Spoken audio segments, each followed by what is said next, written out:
नमस्कार दोस्तों, मैं ललित नारायण मेहता, आपका मित्र। दोस्तों, पश्चिम बंगाल में अगर आप लोग रहते हैं तो दिन प्रतिदिन देखते होंगे पश्चिम बंगाल के विभिन्न स्टेशनों से पश्चिम बंगाल के नौजवान युवाओं हजारों हजारों की संख्या में पश्चिम बंगाल से बाहर अन्य प्रदेश में रोजगार की तलाश में जाता, अपना घर परिवार छोड़कर अन्य प्रदेश में रोजगार की तलाश में पलायन कर रहा है। इसका जिम्मेवार कौन है? आप सभी ने कभी सोचा है कि जिस पश्चिम बंगाल के मतदाता ने 34 साल वामपंथियों पर विश्वास करके उसको अपना बहुमूल्य वोट देकर सत्ता में लाया और एकाधिपत्य शासन किया, जिन वामपंथियों ने उसकी कार्य करने की जो शैली थी, उनके कार्य करने का जो मनोशक्ति थी, 34 वर्षों में उन्होंने क्या काम किया कि आज पश्चिम बंगाल के नौजवान युवा पश्चिम बंगाल छोड़ने पर मजबूर हो रहा है।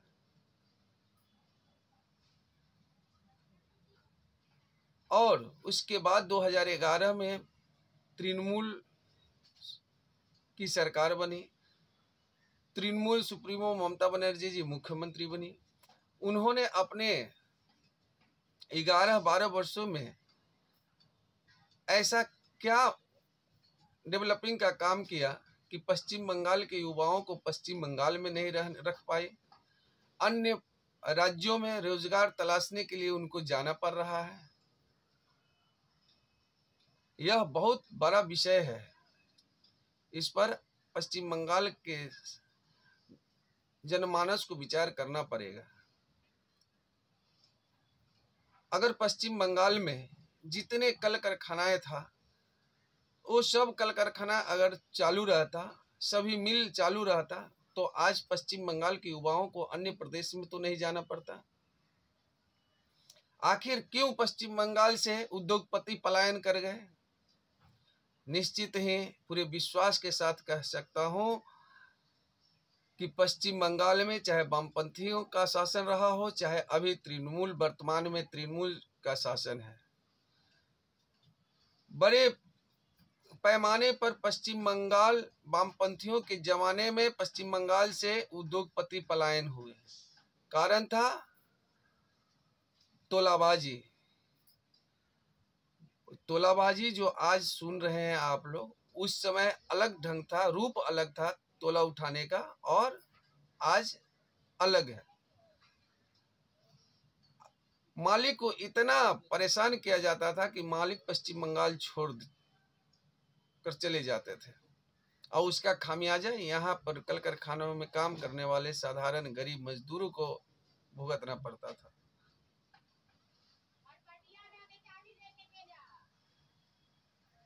कलकत्ता पश्चिम बंगाल रोजगार का हब हुआ करता था। पूरे हिंदुस्तान के विभिन्न राज्यों से यहाँ पर लोग रोजगार करने के लिए आते थे, ट्रेन भर भर के आते थे। इतना अधिक कल कारखानाएं था। जब हम लोग छोटे थे तो हम लोग के पिताजी बताते थे कि जब कोई बिहार, उत्तर प्रदेश या अन्य प्रदेश में छुट्टी पर जाता था तो यहाँ के मैनेजर एक्स्ट्रा पैसा देता था कि तुम अपने गांव से, अपने जवार से लोगों को लेकर आना, 2, 4, 10 जितना हो सके लेकर आना। तो एक्स्ट्रा पैसा देता था भाड़ा लेकर आने के लिए, ताकि यहाँ पर काम करे। इतना सारा रोजगार था यहाँ पर, लोग उतना मुहैया नहीं हो पा रहा था। लेकिन आज समय बिल्कुल बदल गया, विपरीत हो गया। आज पश्चिम बंगाल के युवाओं को अन्य प्रदेश में रोजगार करने जाना पड़ता है, और यही लोग रोजगार पर बड़े बड़े लंबी चौड़ी बहस करेंगे, लंबी लंबी बातें करेंगे। अगर आप लोग को सचमुच में पश्चिम बंगाल के युवाओं का दुख दर्द को समझते हैं तो आज तृणमूल सुप्रीमो के नेतृत्व में, तृणमूल का कार्यकाल में अब तक यहाँ हजारों हजारों कल कारखाना आ गया होता, लेकिन यहाँ नहीं आया। क्यों नहीं आया?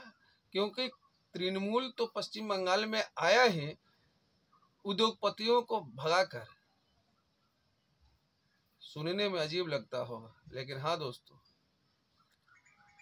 यहाँ सिंगूर कारखाना टाटा जो लगा रही थी, यहाँ पर कितने हजार लोगों को यहाँ रोजगार मिलता, लेकिन उस सिंगूर से टाटा को भगाकर ही तृणमूल सत्ता में आए। तो आप जब एक उद्योगपतियों को यहाँ से भगा रही हैं, तो आप कैसे उम्मीद कर सकते हैं कि आपके शासन में, आपके नेतृत्व में पश्चिम बंगाल में कोई उद्योगपति उद्योग लगाने आएंगे? जो उद्योग है वो उद्योगपति समझता होगा, छोटे छोटे उद्योगपति है, कि कितना तोलाबाजी देना पड़ता है। और यही लोग एक गठबंधन किया है जिसका नाम दिया है इंडिया। नाम रख लेने से अगर आपके विचार, व्यवहार, दिमागी शक्ति में वृद्धि अगर हो जाते, तो हमारी शुभकामना भी आपको लग जाता कि आप इंडिया की तरह ही नरेंद्र मोदी जी के नेतृत्व में आप लोग भी तरक्की कीजिए। आप लोगों का भी तरक्की नरेंद्र मोदी जी करेंगे। अगर आप लोग इंडिया हैं तो इस इंडिया का प्रधानमंत्री आदरणीय नरेंद्र दामोदर दास मोदी जी हैं। याद रखिएगा। तो नरेंद्र मोदी जी इस इंडिया को, इस भारत को विश्व गुरु बनाने के लिए दिन रात अथक परिश्रम कर रहे हैं और इसका परिणाम अब सामने में आने भी लगा है कि जब भारत का कोई प्रधानमंत्री जाता है विदेश में, तो उस देश के प्रधानमंत्री पैर छूकर प्रणाम करता है, जो आज तक के इतिहास में न कभी किसी भी देश के प्रधानमंत्री के साथ न कभी हुआ होगा, न हुआ है, न होगा।